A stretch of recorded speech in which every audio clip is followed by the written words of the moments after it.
제가 벌써 이 집안에 시집을 와서 며느리 노릇을 시작한 지 14년이나 지났습니다. 제 나이 20대, 아무것도 모르는 꽃다운 나이에 결혼해서 벌써 40이 훌쩍 넘었네요. 지금까지 남편 쪽 사남매 있는 집안에 맏며느리 노릇을 하면서 욕도 먹고 실수도 많이 했지만 저는 진짜 제 능력껏 했다고 생각했어요. 며느리 인생이라는 것이 다 그렇지만 저한테만 시댁 힘든 일 다 떠넘기고 동서나 신우들이 아무도 도와주지 않아서 많이 서운했었는데 일이 이 지경이 되고 나니까 내가 정말 지금까지 무슨 부귀영화를 누리겠다고 이놈의 집구석 대소사를 다 짊어지고 살았나 싶더라고요. 오히려 제게 손가락질하고 저를 욕하는 시댁 식구들을 보면서 저도 이제는 이 집안 맏며느리 노릇을 그만해야겠다 생각을 하게 되었습니다. 일단 사건이 이렇게 되어버린 가장 큰 이유는 바로 작년 김장 때문이에요. 저희 시댁은 아직도 매년 사남매 모두 시부모님 댁에 모여서 1년치 김장을 합니다. 1년치라고는 해도 각자 김치 먹는 양이 달라서 그때그때 식구들마다 양이 달라지긴 하는데 보통은 한 집에 20포기에서 30포기 정도씩 돌아갈 양을 하거든요. 매년 여름 지나고 10월 정도가 되면 우리 식구들 단톡방에 시어머님이 올해 김장은 어떻게 해야 하냐고 호들갑을 떨기 시작하시고 온 식구 하나도 빠짐없이 다 모이라고 신신당부를 하시면서 11월 말쯤에 김장을 하게 됩니다. 식구들이 다 모여서 김장을 한다곤 하지만 주로 어머님과 제가 일을 도맡아서 하고 나머지 식구들은 약간 거드는 신용이나 하다가 김치 얻어가는 식이에요.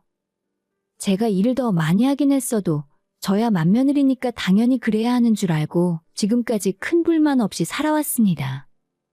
넌 하루 일찍 집으로 와라. 너가 맞으니까 먼저 와서 준비하고 있어야지. 어머님도 이렇게 말씀을 하시고 저도 당연한 일이라 생각해왔어요. 반면에 저희 친정은 엄마가 혼자 김장하세요.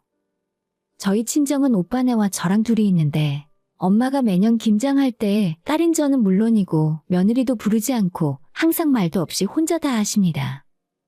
그냥 본인이 알아서 다 하시고 나서 저랑 오빠한테 김치 가지러 오라고 전화만 한 통 하시는 거죠. 지난주에 김장 다 끝났어.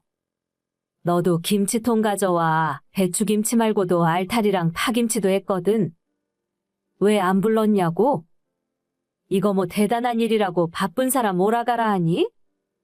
다들 사는 것도 바쁠 텐데 할 일 없는 내가 알아서 하면 되는 거지. 용돈은 무슨 용돈이야. 그냥 와서 김치나 가져가. 저나 새언니가 예전부터 엄마 김장할 때 가서 도와주겠다고 제발 좀 부르라고 그렇게 이야기를 해도 아빠랑 둘이 천천히 하면 된다면서 너는 시집가서 너네 시댁 일 챙기기도 힘든데 무슨 친정까지 신경을 쓰냐는 식입니다. 그래서 일부러 저희들이 찾아오지 못하게 평일에 김장을 하셨어요. 새언니 역시 엄마한테 김장 도와드리겠다고 몇 번이나 이야기했지만 그냥 자기가 알아서 힘 닿는 데까지 하다가 나중에 못하게 되면 김치 사다 먹으면 그만이라며 며느리 손까지 빌릴 일 아니라고 됐다 하세요. 그래서 제 마음 같아서는 시댁 김장은 그다지 가고 싶은 마음이 안 들고 우리 친정엄마 김장할 때 도와주고 친정김치만 가져다 먹고 싶어요.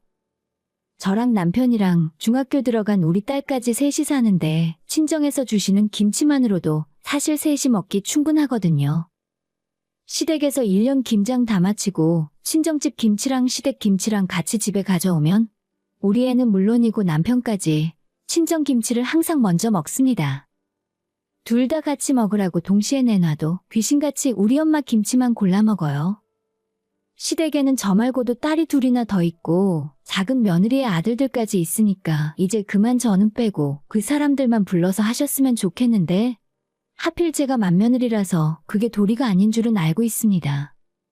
매년 그렇게 시댁만 김장 도와주고 친정에선 그저 가져다 먹기만 했었는데 작년 김장 때는 처음으로 친정엄마가 저랑 오빠한테 도와달라 부탁을 하시더라고요. 절인 배추 다 식혀놨는데 내가 어제 화장실에서 미끄러져 넘어졌지 뭐니? 하루 자고 일어나면 괜찮아질 줄 알았더니 이젠 일어나지도 못하겠네. 내일이면 배추랑 재료들 다 올 텐데 어쩌지? 이번에만 너희들이 와서 좀 도와주면 안 될까? 그 말을 듣고 이제 우리 엄마도 나이를 먹긴 먹었구나 싶어서 마음이 서글프기도 하고 당연히 가서 도와야겠다고 생각했습니다. 그런데 하필이면 엄마가 배출을 시켜놓은 날짜가 시댁 김장이랑 날짜가 겹치더라고요. 목요일에 절임 배출을 받아서 금요일에 김장을 하실 생각이었던 것 같은데 하필이면 그 주 토요일이 저희 시댁 김장 날이었어요. 절임 배추나 다른 재료들을 며칠 더 묵혀놓을 수도 없었고 저희랑 오빠네 부부도 토요일에 만나서 똑같이 김장을 하기로 약속을 잡아놨습니다.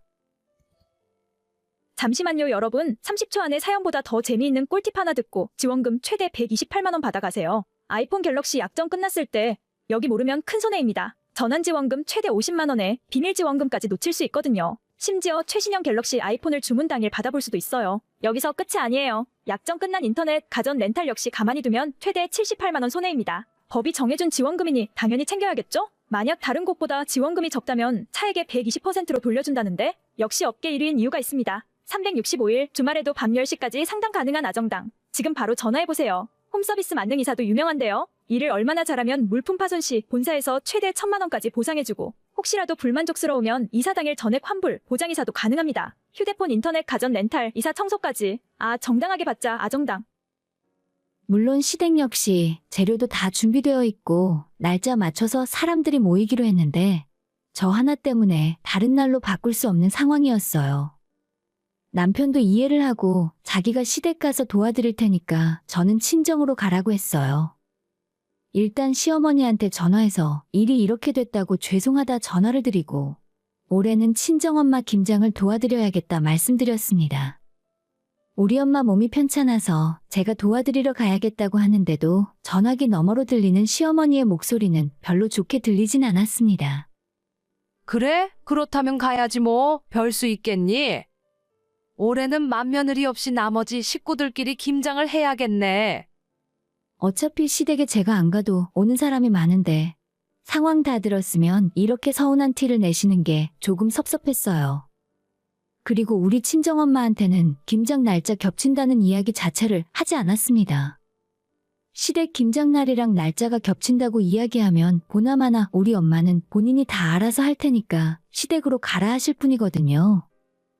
옛날에 제 친할머니 돌아가시기 전에 엄마가 시집살이를 엄청 당하셨어요. 그때 기억이 아직도 남아있어서 그런지 항상 저한테도 시댁에 잘해야 된다고 시부모한테 책 잡힐 일은 절대 하지 말라는 말씀을 입에 달고 사십니다.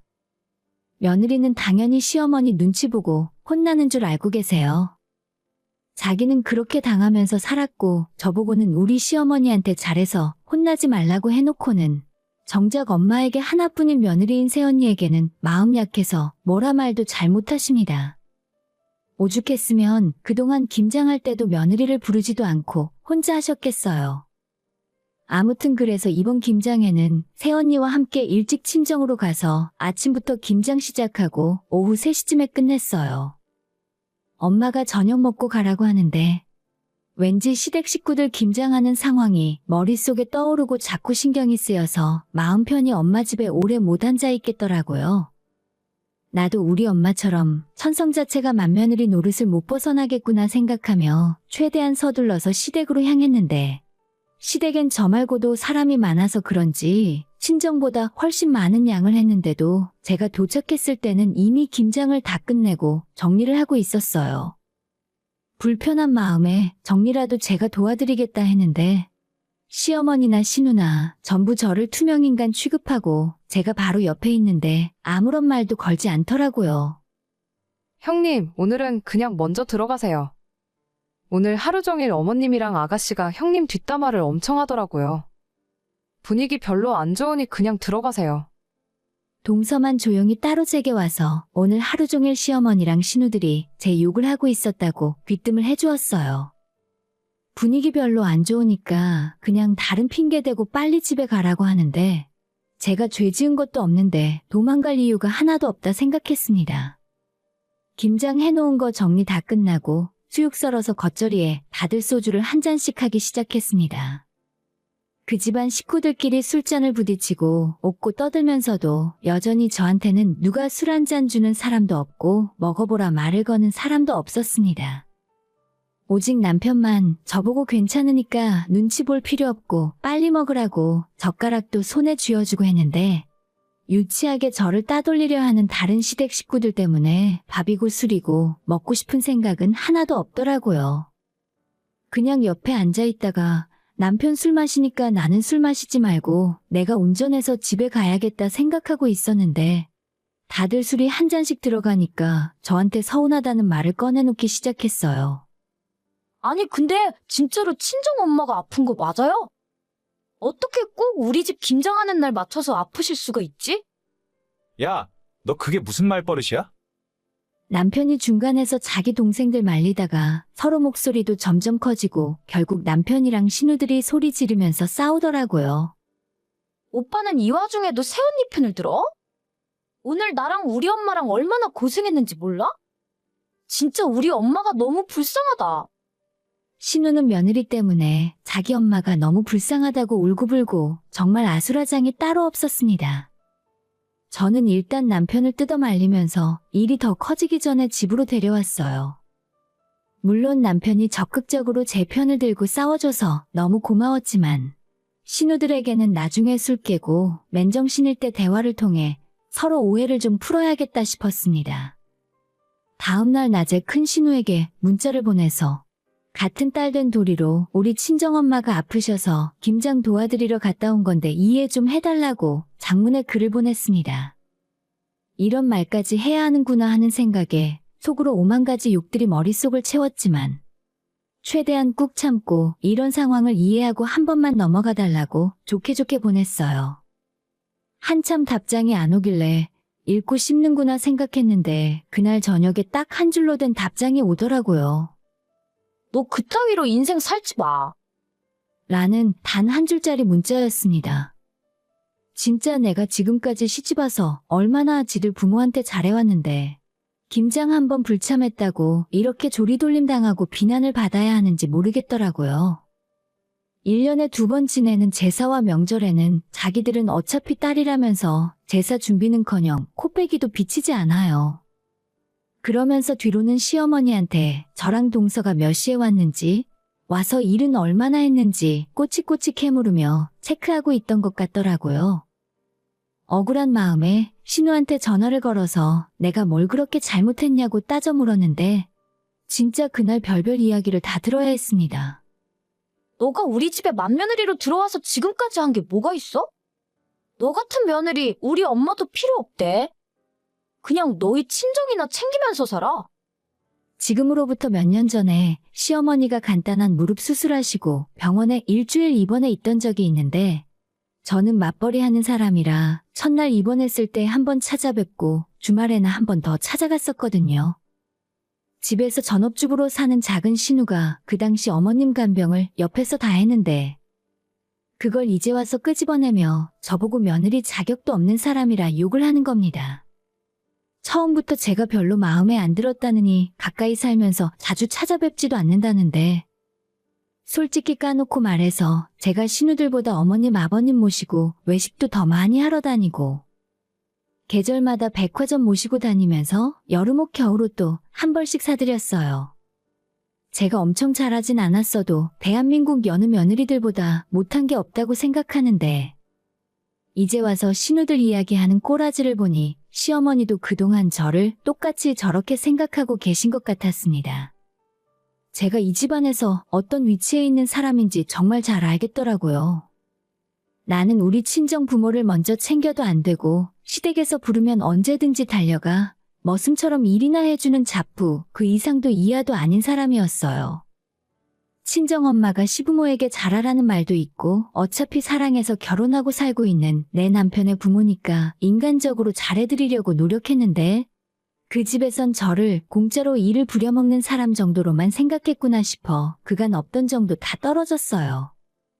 신우 전화를 끊고 남편에게 신우한테 들은 이런 이야기들을 다 하면서 나는 집안 맏며느리로 책임감 있게 살아온 것 같은데 당신 가족들에게 이런 소리 듣고 싶지 않다고 해도 욕먹고 안 해도 욕먹을 거라면 앞으로는 시댁을 없는 사람 치겠다 했습니다. 남편도 자기 동생들이랑 엄마가 그렇게까지 생각하고 있을 줄은 몰랐는지 큰 충격을 받았고 바로 잠깐 나갔다 온다 하더니 시댁으로 달려갔습니다. 거기에서 남편이 어머님이랑 자기 동생들에게 너무 서운하다고 다 쏟아내고 왔답니다.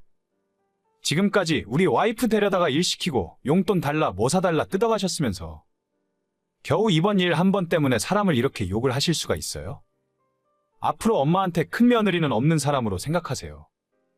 그리고 동생들도 새언니한테 한 번만 더 전화해서 헛소리하면 가만 안 둘 테니까 똑똑히 전해주셔야 해요. 그러면서 시어머니 집 김치냉장고에 들어있던 김장김치를 꺼내서 싱크대로 집어 던져버렸고 앞으로 김치 때문에 사람 불러서 일 시키지 말라고 했답니다. 그렇게 자기 엄마한테 경고하고 돌아온 남편은 앞으로 저랑 우리 딸은 시댁에 가지 말라고 했어요.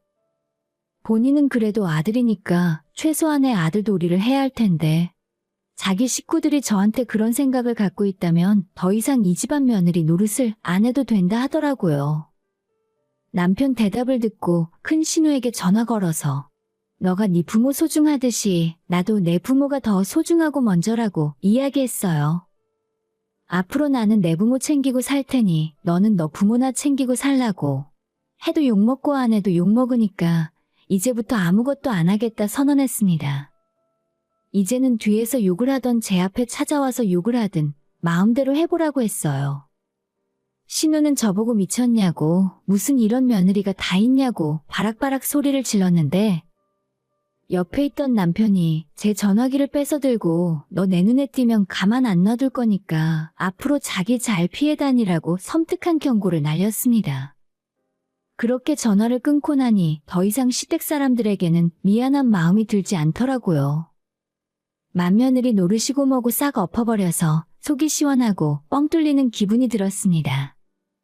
왜 진작 이렇게 하지 않았나 싶기도 하면서 내가 지금까지 스스로에게 부끄럽지 않도록 맏며느리 역할을 해왔으니 이젠 그만해도 된다 싶은 마음도 있었어요. 신우의 전화를 끊고 한참 뒤에 시어머니한테 전화가 왔는데 그냥 안 받았습니다. 전화 받아봐야 뻔한 이야기 하실 거고 앞으로 저한테 할 말이 있으면 남편 통해서 하시겠죠. 친정엄마가 몸이 아파서 도와드리러 간다고 하는데도 이 정도 반응인데 앞으로 얼굴 안 보고 살자고 했으니까 얼마나 펄펄 뛰실지 상상이 갑니다. 그러던지 말던지 이젠 눈치 안 보고 살려고요.